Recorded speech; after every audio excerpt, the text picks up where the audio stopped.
We we had our previous introduction, and you stated that Birmingham is nothing like it used to be, but it used to be called back in the day Birmingham. because of the. All the bombings that went on.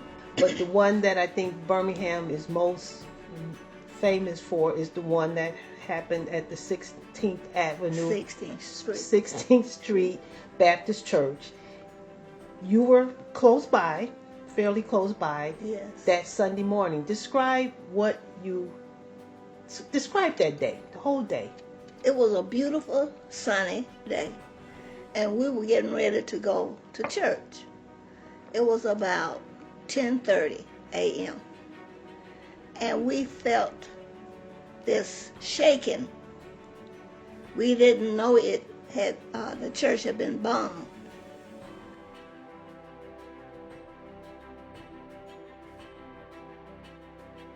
As it went on, we could hear fire trucks, ambulance, police cars. People were running and saying that 16th Street had been bombed.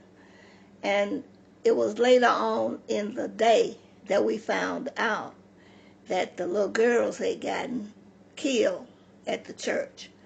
And a lot of the choir members had been hurt because they were in the choir stand getting ready to have morning services.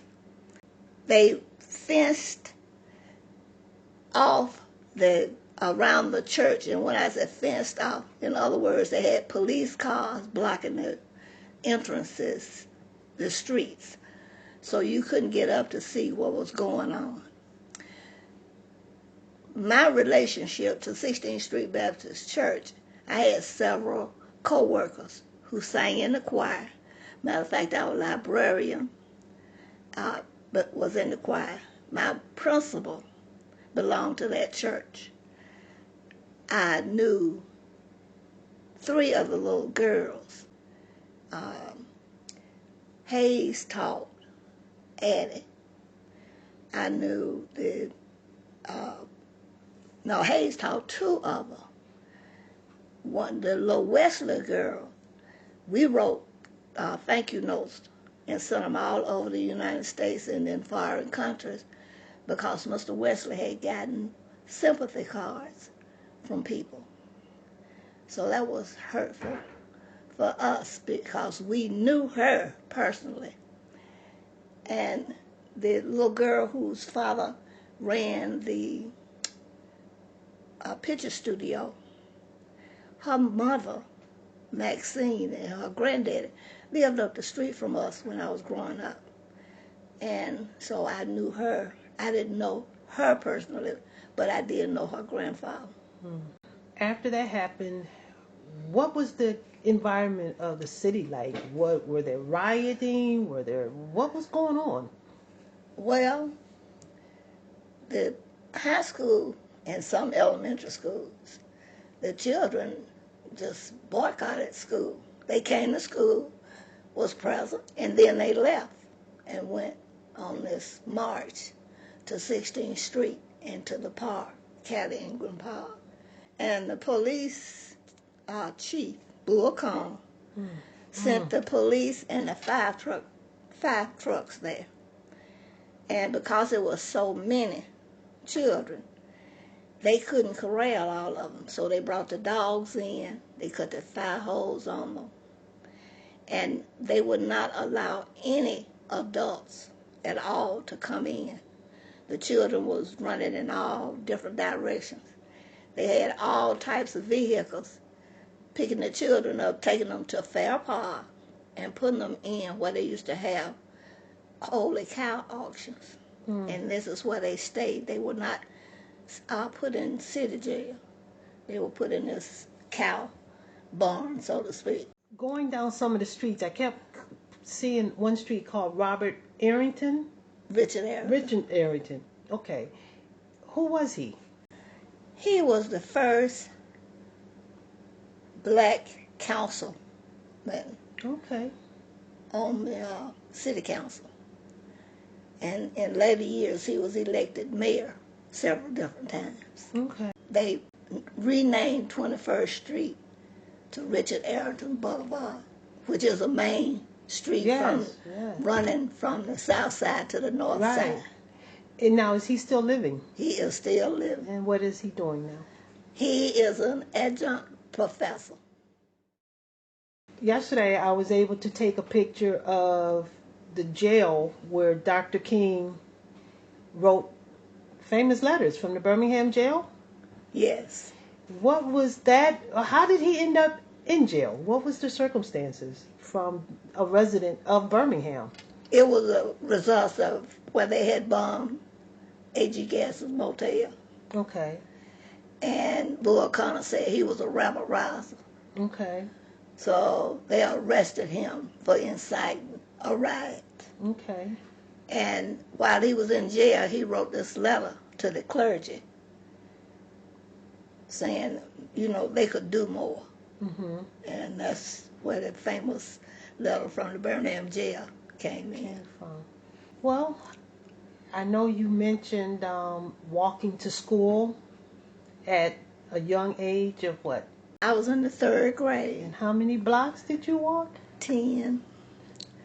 I was 6, 7 years old.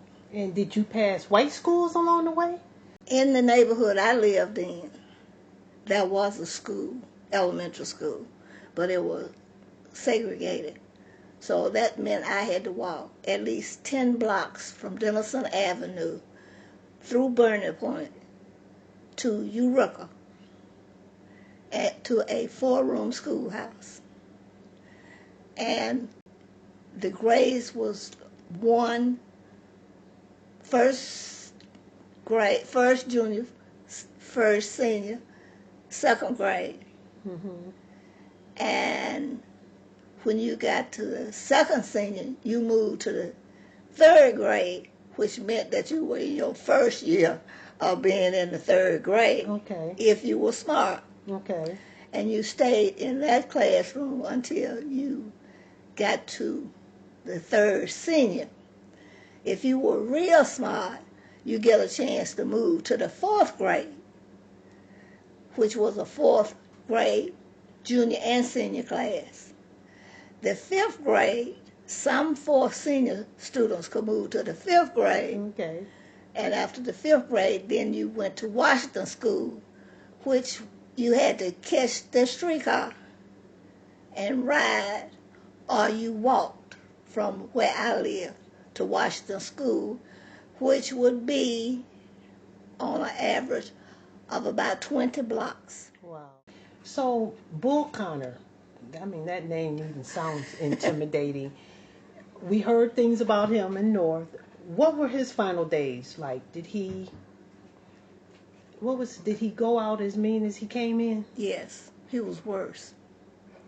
We had many demonstrations, but that was, I was an adult when that happened. Mm-hmm. I have seen, since I was an adult and working for the city school system, 3 protest marches. One took place on Mother's Day, where they had so many walkers that they came from the east, west, north, and south, and they converged at Kelly Ingram Park. These were adults. Then in Titusville at Memorial Park, one Easter, they had a prayer vigil, and Bull Connor had them to send the fire trucks. And this one fireman was instructed to cut the water hose on. And he tried, but he told the policeman he just couldn't turn it on. It wouldn't come on. Mm-hmm. And he used some profane language to tell them they cut that so-and-so hose on. He said, I can't do it. So the protesters did not get sprayed with the hose. That was the last demonstration. That's when they had the boycott downtown and asked us not to shop. But at the same time, they was trying to integrate the lunch counter. Mm-hmm. So it was 5 protesters, but only 4 was able to get a seat at the counter. Okay. But the people who worked there would not serve them. So they called the police and they arrested them.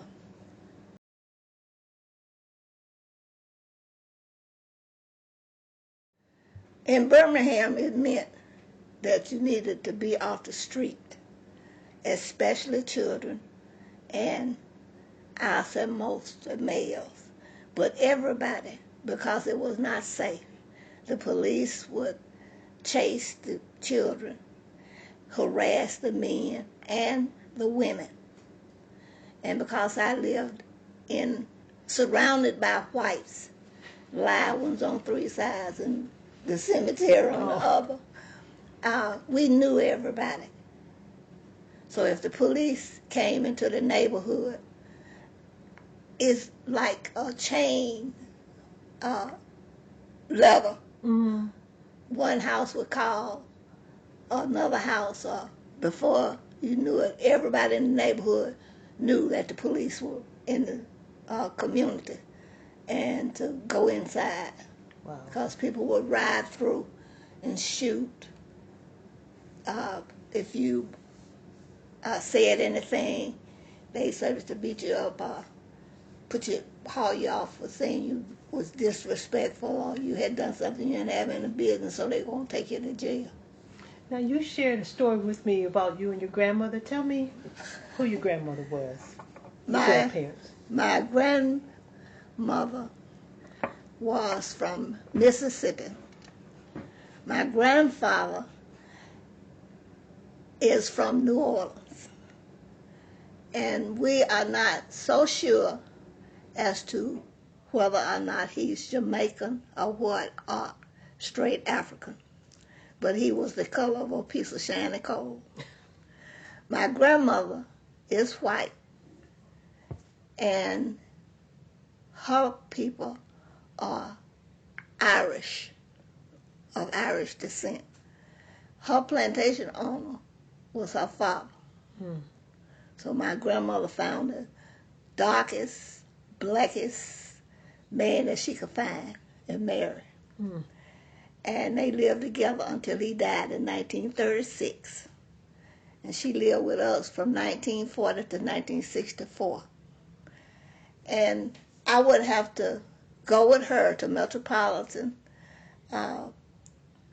CME Church on 16th Street and 4th Avenue. I was 8. We would go on the streetcar because the bus driver did not know whether my grandmother was black or white, and he was not allowed to ask. We would ride in the front of the streetcar because they assumed I was the maid's daughter. This was your... And this was my father's mother. Wow.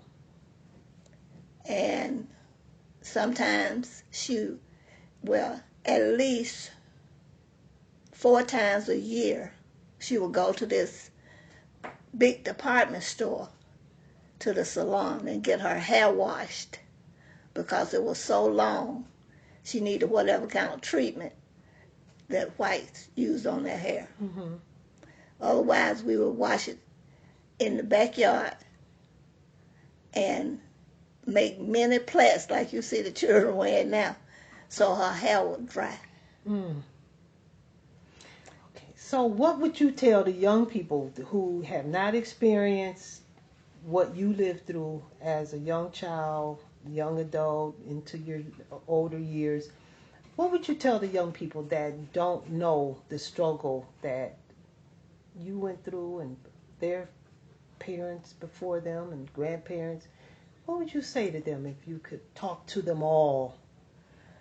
I would tell them that they have to have pride in their ancestry. They need to read the history and the struggle from slavery to now.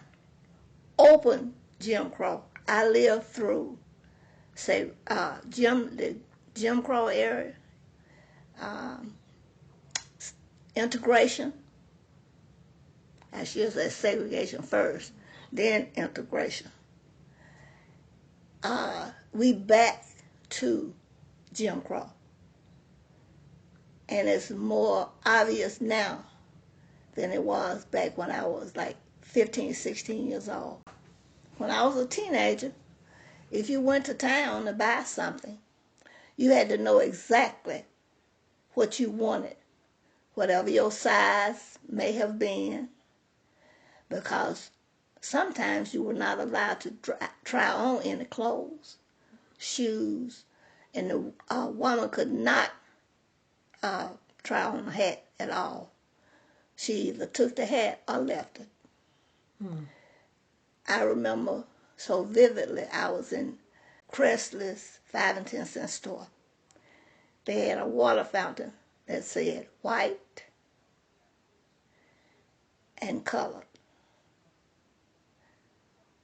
The bathroom said men, women, colored. So, being a typical teenager, you wanted to see what the white water tastes like. You found out that it tasted the same, no matter which fountain you got it out of.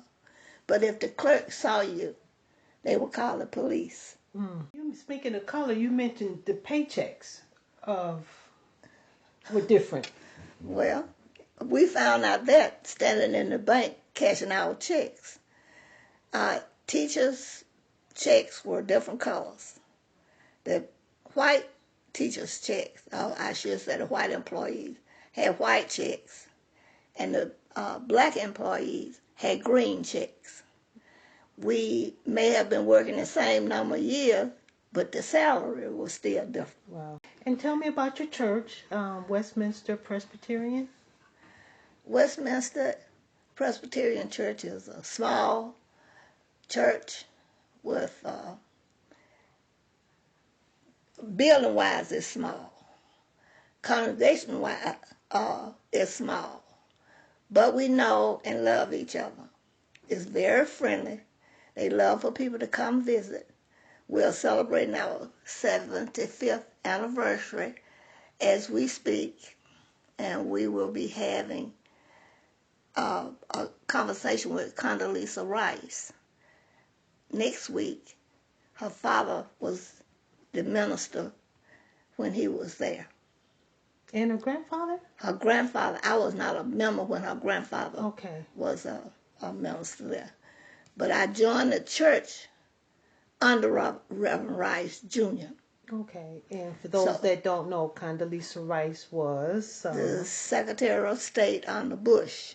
Bush 1 or Bush 2? Bush 1. Okay. Okay. And when I was over the youth group at the church, Condoleezza was one of the youth That you were over. that I was over. Hayes taught her in the 5th grade. Okay. And finally, tell me a little bit about Pearlie. Who, Pearlie, you born and raised? I was born in 1940 Okay. in Birmingham, Alabama. Our home house is still sitting on Dennison Avenue. I was raised in a family of 6. I had 4 brothers and a sister, and I'm the youngest, and the only one still living. Wow. I have no children other than my nieces and nephews on my husband's side and on my side. These are my children. And my other children are the ones that I taught for 52 years. Okay. And how long I'm kind of slow now.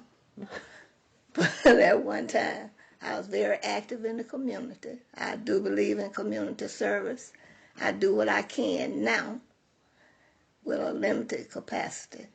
But I make sure my nieces and nephews are involved in community events, and I go when I can. And what is your Pride organization? I have 3. Delta Sigma Theta, I pledged in 1960, so I've been a financial and active member for 59 years. have gone to church all my life. I taught Sunday school when I was in the 5th grade. I had the beginners class. And when I went off to college, my mother would teach my children. And when I would come home on break, I would go back to teaching. And when I got married, I was a member of St. Mark AME, and Hayes was a member of Ebenezer Baptist Church. And he didn't want to change churches, and I didn't want to change churches. So we decided that if we had a family, we wanted to be able to go to church together. Okay. So we decided to go to this church not too far from where we were living in Titusville. And we went for about 6-8 months, and we decided that we might want to join this church because a lot of the people that we knew belonged to that church. And the minister was very friendly and encouraging and offered us several times, do we want to take the class to become members of the church? And we made up our mind and we decided. So we did. We took our classes that we had to take. And so we joined Westminster Presbyterian Church. And we've been there. I would have been a member 55 years, I believe. And tell me about your beloved. Well, I met Hayes on a blind date. This friend of his, who was a friend of mine, wanted me to go on this blind date. I had a boyfriend, but I didn't. But he was in the Marines, so he was stationed at Chandler, June. So anyway, she had been begging me to go. Said, "This nice fella, he's nice, and you'll enjoy his company." He was going to Miles at the time, and he needed a date for the dance. Mm-hmm. And his girlfriend was in Cleveland, Ohio. So I broke down and said yes. So I went to the dance with him. And then after that, every time I would come home from school, it was always Dorothy would want me to come see her. And of course, you knew what that meant. He was going to be there. But anyway, I met him when I was 17. Wow. He asked me for my telephone number. And I told him it was in the telephone book. And kept walking. In later years, he told me, he said, I just wanted to see if he was going to give me the telephone number.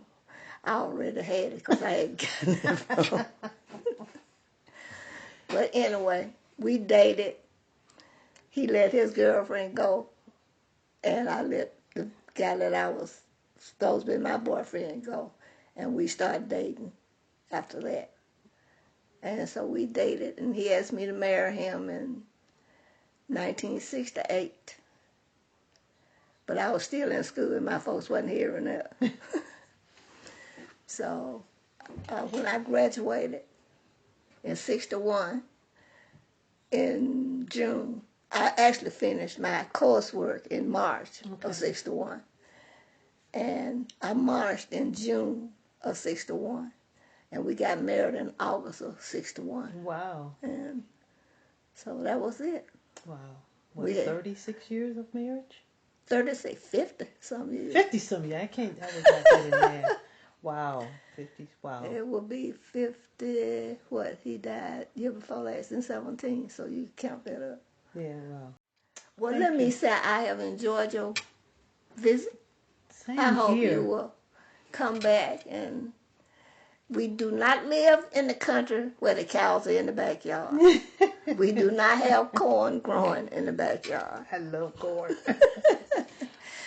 But I do live on a mountain.